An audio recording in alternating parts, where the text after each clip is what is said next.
I think he was physically cooked and done. I don't know if he's already had to do press here, and which is obviously going to be maybe a little bit uncomfortable. Carlos Alcaraz built one of the richest sponsorship portfolios in tennis before his 23rd birthday. Now an injured wrist, missed tournaments, and shrinking television time have created the commercial nightmare nobody expected this early. The biggest brands have not announced a mass departure, but the danger surrounding his market value is impossible to ignore. At 23, he should be chasing trophies, not proving to boardrooms that his body can still carry their logos through another brutal season. One medical setback can cost ranking points. Several absences can cost visibility. Eventually, even the happiest advertising campaign begins staring nervously at the calendar. This is the full story of how Alcaraz became tennis's most valuable young star, why his injury crisis placed that empire under pressure, what sponsors truly buy from an athlete, and what could happen if his return takes longer than expected. If you are a tennis fan who cares about the human being behind the endorsements, hit that subscribe button right now. Drop a comment telling us whether sponsors should stand beside injured players. Smash the like button so more tennis fans find this story. Now, let us get into it. The first fact matters. Carlos Alcaraz has not suffered a confirmed stampede of major sponsors running for the exit. No official statement says Nike, Rolex, BMW, Babolat, Louis Vuitton, Evian, or Infosys has abandoned him. Quite the opposite. Several companies have recently strengthened their relationship with him. That reality does not make the situation comfortable. It makes the pressure more complicated. Sponsors do not only pay for yesterday's trophies, they purchase tomorrow's attention. A brand wants its athlete walking onto center court, lifting silverware, appearing in interviews, and filling social media feeds. When the player disappears from major events, the logo disappears with him. Suddenly, recovery becomes a boardroom issue as well as a medical one. Alcaraz entered 2026 with sporting history already attached to his name. After winning the Australian Open, he became the youngest man to complete the career Grand Slam. 7 major titles by 22 placed him in territory most champions never reach at any age. His forehand supplied the thunder, his smile sold the sunshine. Then the right wrist changed the conversation. The problem reportedly began during his Barcelona campaign. Withdrawal followed. Madrid disappeared from the schedule. Rome went next, and Roland Garros was sacrificed in the name of caution. Each decision made sporting sense. Wrist injuries and elite tennis are a poisonous partnership because almost every important shot asks the joint to absorb speed, spin, shock, and violent changes of direction. Commercially, however, caution carries a price. A sponsor cannot place a recovering wrist on a show court. Television cannot broadcast rehabilitation as if it were a 5-set final. Fans may support patience, but marketing calendars are less romantic. They have launches, campaigns, filming dates, hospitality events, and sales targets. Corporate patience often smiles for the camera while checking its watch. That is the harsh center of this story. Alcaraz did everything modern sport asked of him. He won young. He played with joy. He crossed language barriers. He attracted children, serious tennis fans, casual viewers, luxury companies, technology businesses, and global fashion houses. Yet the machine built around that success depends on one fragile asset: his availability. Nike has been central to his public image. Reports in 2024 said the company agreed to a long extension with Alcaraz, with estimates placing its value between $15 and $20 million per year. The reported agreement also included plans for a personal logo, the kind of treatment reserved for athletes expected to define an era. Babolat supplies his rackets. Their relationship runs deeper than a standard equipment photograph because viewers connect his explosive game with the frame in his hand. Rolex welcomed him into its tennis family in 2022. BMW later extended its partnership with him through 2028, publicly linking his passion and pursuit of excellence with the company's values. Louis Vuitton turned him into a luxury ambassador. Calvin Klein placed him inside a different kind of spotlight. Evian added him to its global campaign. Infosys announced a multi-year partnership in April 2026, calling him a global brand ambassador and connecting his performance with artificial intelligence and innovation. Those names do not describe a deserted athlete. They describe a commercial giant. yet giants can still feel the ground move. But here is the detail most people get wrong about Alcaraz's sponsor crisis. The immediate danger is not one dramatic cancellation letter. It is the slow loss of visibility, leverage, bonuses, and future opportunities while every existing deal remains publicly polite. Endorsement agreements are rarely simple piles of guaranteed money. Major contracts can contain appearance duties, content days, morality language, performance bonuses, ranking incentives, and rights connected to tournaments. Exact terms remain private, so nobody outside those agreements should pretend to know which clause applies. Still, the basic commercial equation is obvious. Active champions create more usable moments than absent champions. Think about a Grand Slam fortnight. A healthy Alcaraz might play 7 matches. Each contest can produce branded photographs, television close-ups, highlight clips, interviews, practice footage, and social engagement. One tournament can deliver hundreds of valuable images. When injury removes him before the first ball, that entire stream disappears. The brand still owns a famous ambassador. It loses the live stage. That difference becomes enormous during the summer. Wimbledon and the United States Open are not ordinary stops. They are global advertising festivals wearing tennis clothes. Sponsors invite clients, launch products, purchase media, and build campaigns around the players most likely to survive into the second week.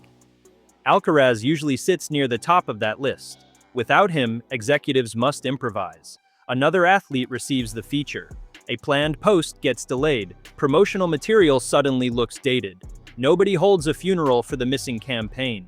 A marketing manager simply moves the budget, and that quiet decision can be more frightening than any dramatic headline. Picture the human side. Alcaraz is 23, but the business surrounding him treats him like a multinational company. Coaches depend on his schedule. Physiotherapists manage his body. Agents negotiate his image. Family members protect his interests. Sponsors request his time. Tournament officials need his name. Broadcasters want his matches. Everyone benefits when he plays. Everyone becomes anxious when he cannot. That pressure can push an athlete toward the worst possible choice, returning before the body is ready. Tennis has seen this trap repeatedly.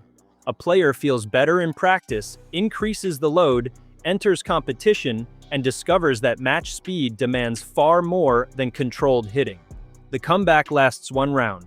The injury returns angrier. For a wrist problem, the danger is especially cruel. Alcaraz cannot hide the joint from his sport. Serves, forehands, defensive flicks, low volleys, and emergency returns all require it. Even when pain fades, trust may return slowly. A player can pass a scan and still hesitate when striking at full force. Sponsors may never demand an early comeback directly. They do not need to. Expectations can travel silently through campaign plans, appearance schedules, and the knowledge that every absent week reduces exposure. The athlete hears the clock without anybody mentioning time. How fair is that? On one hand, companies invest huge sums and reasonably expect agreed services. Professional sport is a business. Nobody should act shocked that businesses measure returns. On the other hand, a human wrist is not defective office equipment that can be replaced before Monday morning. Healing refuses to read quarterly reports. The irony is almost insulting. Brands select Alcaraz because of his speed, courage, and willingness to attack. Those same qualities can encourage him to play through danger. They buy the fearless image, then become commercially exposed when fearlessness damages the body creating it. That is not betrayal by one villain. It is a system designed around constant performance. Public reaction to Alcaraz's injury has largely focused on tournaments and rankings. Fans ask whether he can defend points. Analysts debate his place against Jannik Sinner. Draw experts calculate who benefits from his absence. Those questions matter, but they miss the financial layer sitting directly beneath the scoreboard. Ranking position affects visibility. Visibility affects bargaining power. Bargaining power affects the next agreement. Forbes listed Alcaraz among the highest-paid athletes in tennis, with off-court earnings forming a huge part of his yearly income. That is normal for a global superstar. Prize money rewards matches already won. Endorsements attempt to price the attention he may command tomorrow. Future value is where uncertainty becomes dangerous. Suppose his wrist heals completely and he returns for a successful hard-court swing. The anxiety disappears quickly. Campaigns resume, broadcasters promote him. A deep Grand Slam run reminds every executive why the investment made sense. In that outcome, this difficult period becomes a short interruption inside a historic career. Now imagine the opposite. Rehabilitation takes longer. Comeback dates move, results arrive slowly. Confidence on the forehand drops. Sinner collects more major titles while younger players claim television space. Existing partners might remain loyal, but new negotiations would begin from a weaker position. Nothing needs to collapse overnight. Value can leak quietly. That possibility explains why the title feels heartbreaking even without a confirmed mass exit. Alcaraz has already achieved more than almost any player his age, yet modern sports business offers no permanent victory. Every season becomes another audition. Yesterday's greatness earns respect. Tomorrow's availability earns campaigns. Some fans will say sympathy is unnecessary because he is wealthy. That argument is easy, sharp, and incomplete. Money protects Alcaraz from many ordinary hardships. It does not remove pain, fear, identity, or the pressure of watching a career pause while the world keeps moving. A rich athlete can still be frightened. Consider what tennis has asked from him since his teenage breakthrough. He became the youngest ATP world #1 after winning the 2022 United States Open at 19 years, 4 months, and 6 days. Expectations immediately jumped from promising talent to heir of an entire generation. Every loss became news. Every physical complaint became a crisis. Every smile became evidence that he was fine. There was barely time to grow privately. Brands loved that rise because it offered a perfect story. Rafael Nadal's era was nearing its end. Roger Federer had retired. Novak Djokovic remained dangerous, but tennis needed a younger face. Alcaraz arrived with speed, power, drop shots, emotion, and an easy connection with crowds. Marketing could not have designed him better. His rivalry with Sinner then gave the sport a ready-made future. Their matches offered contrast, quality, and the promise of many seasons together. Sponsors do not merely see two athletes in that rivalry. They see campaigns, audiences, markets, and repeated global events. When one body fails, the whole story loses balance. That is why official support matters now. BMW's extension through 2028 sends a meaningful signal. Infosys joining him during 2026 shows that respected companies still view his future as valuable. Rolex continues to feature him as part of its tennis family. These are not small gestures. Public association is a vote of confidence. Still, confidence should not become another weight on the injured arm. The correct response is patience backed by action. Sponsors can adjust filming dates, reduce unnecessary travel, build campaigns around recovery without exploiting it, and make clear that health outranks a rushed return. Those choices would prove the partnership is more than a logo exchange. Fans also have a role. Demanding constant updates can create pressure. Treating every practice clip as medical proof is worse. A short video of Alcaraz hitting gently does not reveal how the wrist responds after 2 hours, repeated serves, or consecutive competition days. Social media loves certainty because uncertainty performs badly. Medicine does not care. If you believe sponsors should protect athletes during injury instead of treating them like disappearing advertising space, write loyalty in the comments. This debate is bigger than Alcaraz because every young star eventually discovers what commercial support really means. The ATP faces a wider problem as well. Its calendar demands repeated participation across surfaces, continents, and time zones. Players chase ranking points while managing mandatory events, media duties, sponsor commitments, exhibitions, and national competitions. Rest appears on the schedule only after the body forces it there. Alcaraz's explosive style adds another layer. He sprints into defensive corners, changes direction violently, attacks from impossible positions, and creates pace while off balance. That brilliance wins points. It also creates physical cost. Asking him to perform that way week after week because tickets and campaigns depend on it is not sustainable. The sport cannot celebrate athletic violence and then act surprised when tissue objects. Some observers will argue that careful scheduling is the player's responsibility. There is truth in that. Alcaraz and his team choose events. They decide training loads. They control many commercial appearances. Yet choice becomes blurry when ranking rules, sponsor expectations, fan demand, and tournament relationships all pull in the same direction. Skipping an event protects the body but costs points. Refusing a campaign protects energy but may strain a contract. Taking a longer break supports recovery but allows rivals to move ahead. Every safe choice carries a competitive or commercial punishment. Federer could remain commercially powerful after retirement. Nadal could disappear for months and return to enormous attention. Djokovic could select events while carrying the authority of historic records. Alcaraz may reach that level, but he is not protected by 20 years of memories yet. His empire is huge and young. The private negotiations ahead will matter more than dramatic internet rumors. Does every partner preserve its commitment? Are appearance duties adjusted? Do new companies keep calling? Will injury protection become part of future contracts? Those answers will reveal whether the commercial world views Alcaraz as a temporary winning machine or a lasting sporting figure. No fan will see most of those discussions. Agents and lawyers will handle them behind closed doors. Public statements will remain cheerful. Photographs will look polished. The real clues will appear through renewals, new campaigns, disappearing promotions, and the timing of future announcements. Watch actions, not slogans. Historical comparisons offer both comfort and warning. Nadal endured repeated injuries yet remained one of sport's most marketable athletes because his identity became larger than any single season. Federer survived knee problems and maintained extraordinary commercial appeal. Serena Williams balanced limited schedules with global influence. Greatness can outlast absence. His best defense is not rushing. It is returning properly. A healthy champion creates years of value. A hurried comeback may create one campaign followed by another withdrawal. Even the coldest accountant should understand that equation. Medical caution is not weakness. It is asset protection with a heartbeat.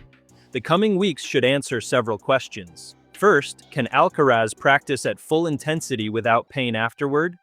Second, can he serve repeatedly, not merely strike ground strokes for a camera? Third, can he handle consecutive days of match-level load? Finally, does he return because the wrist is ready or because the calendar has become uncomfortable? Only his medical team can answer the first three. Honesty must answer the last. If he misses additional major events, the ranking consequences will grow. Defending points becomes impossible from home. Seedings can change. Earlier meetings with elite rivals become more likely. Harder draws can slow the comeback, which then reduces visibility again. Sporting problems and commercial problems can feed each other. That spiral is the real nightmare. Yet hope remains stronger than panic. Alcaraz is 23, not 33. His record proves unusual adaptability. He has won majors on hard courts, clay, and grass. He has solved different opponents, survived long finals, and responded to setbacks. Nothing about one injury automatically erases that ability. Support from major sponsors gives him room to choose patience. Long agreements matter because they reduce the need to prove value every month. BMW's extension, the reported length of his Nike relationship, and the multi-year Infosys deal all suggest that powerful partners are investing in a career, not renting one tournament. Anyone can stand beside a champion during the trophy photograph. Loyalty becomes visible when the racket is resting, the rankings are moving, and there is no victory speech to share online. That is when partnership stops being advertising language and becomes behavior. Alcaraz does not need pity. He needs time, honest advice, and enough protection to avoid turning a temporary wrist problem into a permanent career wound. Sponsors who truly value him should understand that the most profitable decision may be allowing him to disappear until he is genuinely ready. The audience should understand it too. Tennis has a bad habit of calling injured players fragile and exhausted players lazy. Then, when somebody competes through pain and causes deeper damage, the same voices describe the decision as tragic. Apparently, hindsight owns the easiest serve in sport. Alcaraz must ignore that noise. His career is not a quarterly campaign. It is a long match with many changes of momentum.